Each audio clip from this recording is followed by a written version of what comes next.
Okay, so hear me out here. What if we take everything that people know and love the Nintendo Switch for and strip it out to sell it for $200? Great idea. 2 thumbs up. Have it out by September.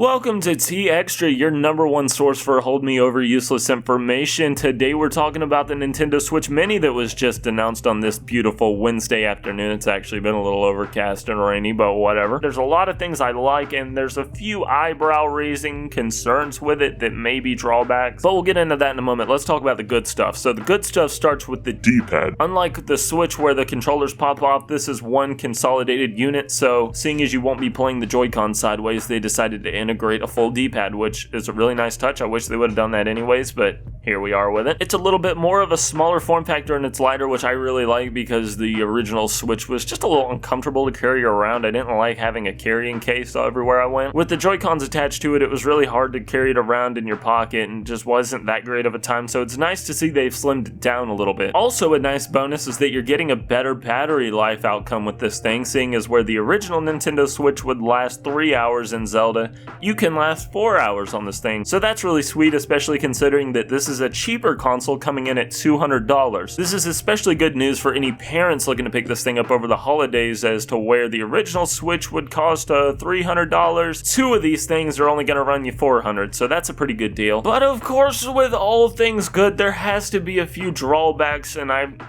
this always seems to be the case with Nintendo. You gotta take the good with the bad. Let's talk about the things that I don't really love so much about it. First off, there's no TV support whatsoever. Man, that really sucks. This was something that concerned me when this was rumored. I was wondering, if it's one whole unit, how are they gonna handle it being docked? It's a Nintendo Switch. They wouldn't release it without the TV support, right? Maybe they're gonna release the dock separately if that's just an option you want to take on, kind of like they made the charger separate in the original 3DS. Maybe you would kind of have some special cord or some external extension cord you could hook into a regular dock, but nope, there's apparently no TV output support whatsoever on this thing. That easily has to be the biggest disappointment. I was so sold on the idea of a smaller Switch. This would actually be my 3rd Nintendo Switch that I've bought, believe it or not. But man, that one really kind of feels like a punch in the gut. Second biggest concern to me is the screen is actually a little bit smaller. To get that smaller form factor, they slimmed the screen down a little bit from a 6.2 to a 5.5. I'll have to kind of see that in real world practice to see how that really bothers me, but I don't really know how to feel about that. Just the idea of less screen kind of sucks, but I mean, whatever, it's smaller. There's also no HD rumble or IR camera in these things. Some people may care about that. I know some people aren't going to give a shit at all, but I kind of like the HD rumble. It kind of sucks that it's not in there, but whatever, they were cost cutting. Now, this concerned me when I first heard about it because I thought, well, does this actually have gyro support? How are you going to get through some of those puzzles in the Breath of the Wild where you have to tilt the controllers around? But this does still have gyro support, so you're going to be able to use motion controls fine, which is great. And you still do have external controller support, so if for whatever reason you wanted to use a set of Joy-Cons or a Pro Controller to play certain games with this, you still can do that. However, if you look here on the website, you're going to notice that it says tabletop mode is not supported. This concerns me a little bit because I'm wondering, does this mean that there's no tabletop mode? You can't play local multiplayer with your friends sitting in front of the Switch? Obviously, that's not the selling point of this thing at all, considering it's one unit and there's no kickstand on it, but it would still be nice to have that feature. However, if you notice here on the website and you look at any gameplay trailers right now, they don't show any split screen whatsoever. But again, that's not a selling point of this, and if for some reason it doesn't support that, I guess that's not a deal breaker, considering what this is supposed to be marketed for. That just concerns me on the hardware side of things. Does that mean that this thing has less powerful hardware? Does that mean that the Switch Mini is going to struggle more in certain games than it does in the Nintendo Switch counterpart? Obviously, somebody like Digital Foundry is going to have to take a look at that when this thing is actually in people's hands, but we'll see how that goes. If you're still getting the same performance, I don't really see not having split screen too much of an issue. But here's one thing that really does concern me, and I've noticed a lot of people have been pointing this out over the past few months. Joy-Con drift. Analog stick drift. People have been having quality control issues with the Joy-Cons, myself included, where the analog sticks just kind of get worn down and don't work like they should, or maybe the buttons don't click in like they should. And seeing as how you can't just pop the Joy-Cons off and send them in for repair, that really concerns me with this being one whole unit. Are people going to be able to order a new analog stick and DIY fix these things themselves as easily as they could fixing a regular Joy-Con? Are people going to have to send their whole console in? Or is with this thing being one consolidated unit, are they going to be able to make these controllers inside of the Switch Lite a little more sturdy? I'm really hoping that's the case, because it would really suck to buy one of these things and then 3 months down the line your analog stick is drifting or your buttons aren't clicking in like they should and you have to send the whole thing in for repair. What a fucking buzzkill. But considering with the Switch being out for a few years, hopefully they've been able to kind of narrow down the quality control. Nintendo's build quality is usually pretty solid. Of course, the Switch was a totally new thing, so I'm hoping they were really able to nail down the build quality of these things, and hopefully we're not going to have any issues with the buttons or analogs or anything of that sort. This thing will be out September 20th, just in time for all of their seasonal releases of games, but it's not really a Switch killer. It's not a regular Nintendo Switch supplement as much as it is an addition, kind of like a side console to have maybe. I want to get one of these in my hands and try it out, but I'm really on the fence as to whether this thing is really for me or not. I am all for the idea of a smaller form factor Nintendo Switch, but the fact that it doesn't have any TV Play support